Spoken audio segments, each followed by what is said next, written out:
Hello friends, it's entertainment world.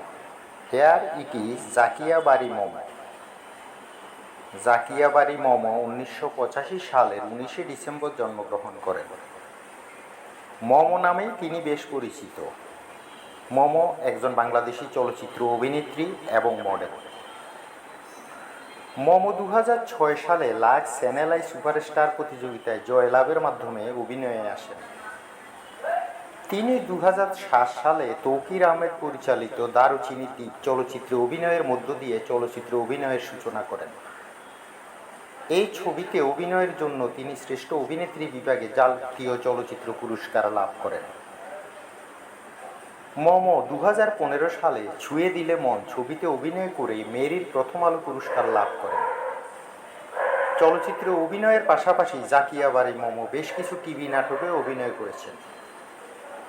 এই ভিডিওতে জাকিয়া বাড়ি মোমোর খুব সুন্দর কিছু মুহূর্ত ছবি ও ভিডিও দেওয়া আছে।